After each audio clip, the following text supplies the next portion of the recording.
What's up guys, this is ScherBR talking, welcome back to my channel. On today's video, I bring you news for months in SaGa UniverSe, and they just announced double banners. Yes, that's right, we have a new banner with 4 different styles for months in SaGa 3, and another banner with 5 different styles. That's different, right? Because they fused 3 banners together. The first one got one character that is fake Robbie here on the top, added to this original banner. They only had Professor, Leonid, and Black. The other one got Ward and Robin. So we have a banner with 4 units, a banner with 5 units. We'll be talking about Professor banner in this video, and tomorrow we'll be talking about the other one. So now I'm going to Reddit. Thanks so much, Yappy1486.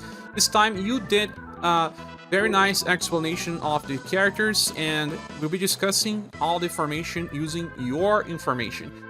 So, well, we have Professor, Research of a Genius. It starts the turn activating many different things with 50% chance. Well, there's way too much RNG here. Like, we got this attack boost, 20% I believe, for 2 turns that can stack, and then a defensive boost. This was wrongly translated. For 2 turns, you can also buff all status of everyone by 15%. You can also increase the action order by 25%. You can recover HP by very small effect. Well, a lot of RNG, unreliable. It feels like a gacha. Well, Professor is the character that summons for you when you press the button, so it makes sense. Also, by the end of every 10 turns, she refreshes the usage of one skill that I'll be discussing. That is this one here, called it Professor Special. It's C power recover skill that has delay. It will cure the target from all ailments. It will grant this Tenkai Musou for 10 times, and it costs 5 EP. Now, this character on start of each turn will activate the following: self-morale up for 50%, wired up medium every turn, and also buff all status by 15% and gets 3 BP. So you're giving lots of effects for one character of your party, and once you have this for 10 turns, you can cast another. So that's the main gimmick of Professor. We also have a 25% damage reduction, and then another 30% damage reduction, 2 BP on the end of turn, and then a 30% damage increase. We have a skill 1 that's Spell Bullet, single target, and will buff break the enemy, 5 EP, and you can use this character for Vampire Lady Remembers Fight if you haven't cleared that one yet. And then skill number 3 is an S-Power single target blunt attack that can be used 3 times per battle. After attacking, you get this Heartbeat Chain Bullet, and that skill costs 10 BP. The Heartbeat Chain Bullet is a C-Power attack that you can debuff the enemy STR in Endurance by 10%. It's a guarantee. It also has a 25% chance to apply attack down and defense down for 2 turns. So 25%, it doesn't say here, but JP says it's 25%. It's unreliable. The debuff value is nice, but then you have to use this skill 3 times, and it costs 10 BP. You will need extra BP batteries in order to allow Professor to use this, and even then, STR and Endurance debuffs not as interesting as maybe STR and Intelligence. You already have other reliable debuffers, so Professor doesn't have much of interesting option in squads. So besides Remembrance Fights, I don't think anyone will be using this on hard challenges. Professor is a very skippable unit, so I'll give it a 3 out of 5. Now, Black is the second character that has 25% damage reduction at all times. When landing an attack, recover HP by very small, and recovers 1 BP as well. And will always change with Pirate Hit. Pirate Hit is an S-Power attack with Slash and Blunt that after attacking users, enter a defensive counter stance. So you're going to take damage, but you reduce the damage and counter attack with Axe Bomber. Axe Bomber is a double S-Power attack with single target Slash and Blunt damage. And when the attack lands, there is a chance to debuff STR and Endurance by 10%. Actually, this is also wrongly translated. So, well, it's nice to debuff STR, although it would be better to debuff 2 things, but you debuff Endurance means that you can do more damage to the enemy as well. So you have to attack before the enemy in order to trigger the counter, and then you also have a 50% chance to chase with reverse delta. Well, this won't work on counter, but reverse delta is a triple S power attack that also increases attack boost by 25%. So it's a strong attack. Now you also get a 25% STR and dexterity buff every turn, and grants a hit up 20% for a max of 5, for a total of 100 damage increase, and then another 20 and another 20 via weak attacks. When being attacked, damage reduces by 30, so you have 2 defense layers, and you can reach as much as 140% damage increase when landing weak attacks, or just 120%. Skill number 1 is Healing Axe. Is a C power attack that you can see with Hardy. It's cheap attack, C power, 3 BP cost, that can recover HP by around 1.4 thousand. Then the second one is a C power AoE slash and blunt attack that can buff break all targets. Paulus has a skill similar to this one, but his one is just 7 BP cost. Then we have a double S power attack with slash and blunt that grants itself a morale up that lasts for 5 turns, but also a guard up that decreases damage taken by 25%. And after that, you will try to keep using Healing Axe for a while. Black is a counter without taunt, so he works for the future when we have a new UniverSe fight versus the Megalith Dragon. But there are other counters specialists for axes as well. Hawk would be a very good one, and we already have Torpin. So if you have those units or plan to pull for them, you don't really need Black. He's very generic, and I believe he only deserves 3 out of 5 as well. Now, the third one is Leonid in M-Arts, damage dealer and debuffer. Starts the fight with the Overdrive Gauge Field, and will always be buffing will by 25% on the start of round, and also on start of turn. So you have 2 buffs on start. Also buffs ailment resistance on start of round, and also on start of turn. So you'll be protected. When landing an attack, can grant the enemy this called Vampire Brand for 2 times, no turn limit. Then on the start of the next turn, the enemy will trigger this debuff to STR and agility, and will also buff all of our allies STR and agility by 5% too. Well, this character has a chains attack that you can see here. When attacking, will always changes with Bloody Palm. Bloody Palm is just an 8 power attack. You will actually be able to trigger this 2 times in a row for a max of 20% STR and agility debuff to the enemy, and an STR and agility buff to your party by 20%.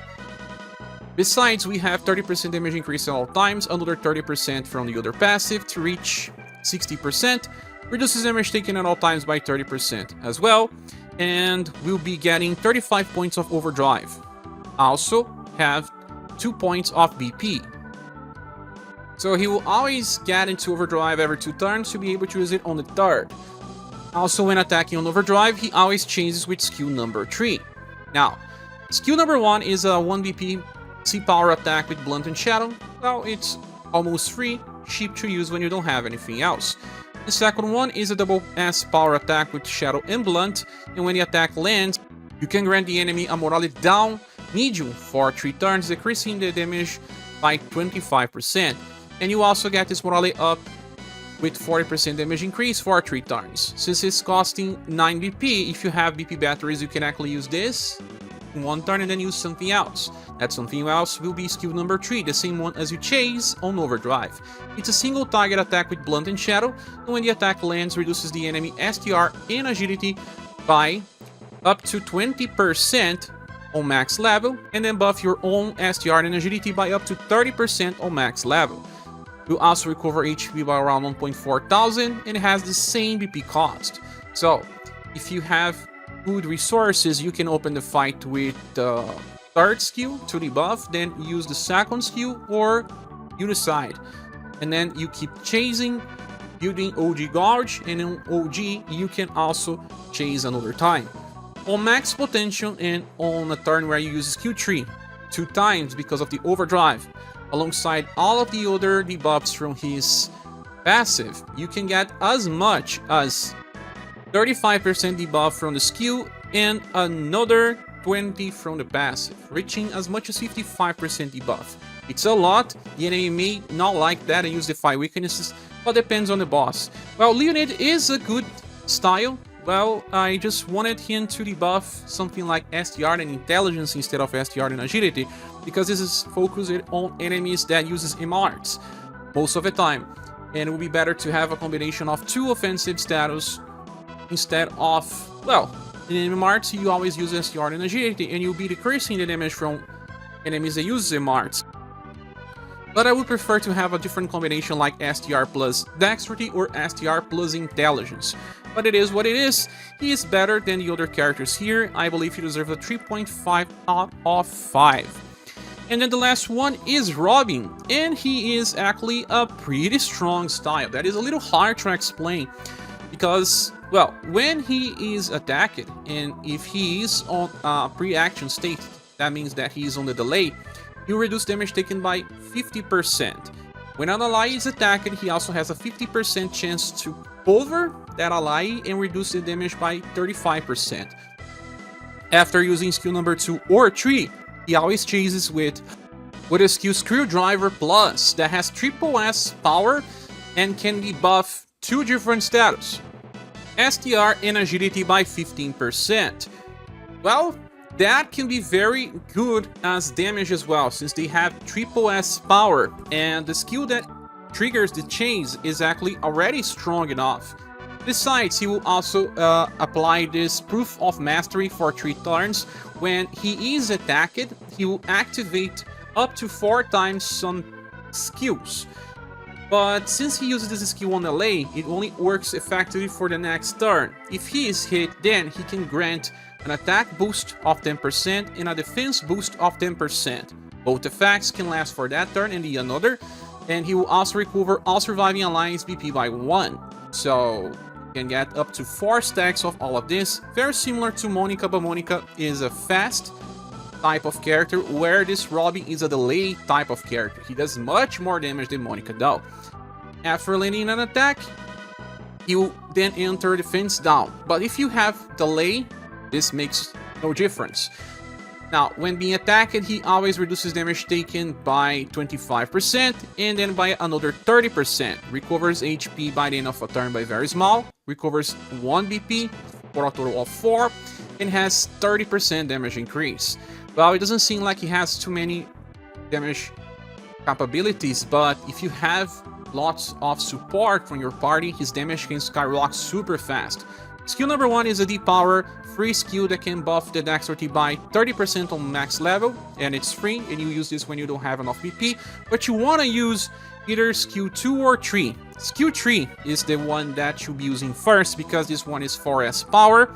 You enter a delay stance, and the skill has Pierce and Blunt, and after you attack, you can also grant yourself that guarantees delay for the next turn as well. And then you want to use skill number 2. That is a triple S power attack. That is just Pierce this time. And before attack, you grant yourself an attack boost of up to 20% damage increase. This skill is cheaper, it's just 8 PP. Any of those 2 skills will change with that Screwdriver Plus. So you don't have enough BP to generate by yourself.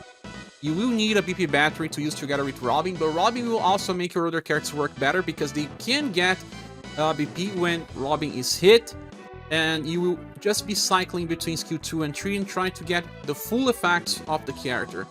Well, all in all, if you can keep this cycle, he is one of the best damage dealers for Pierce, and can really help on Remembrance and future hard challenges as well. It's one of the best characters of these new banners, and this one deserves a 4 out of 5 for sure.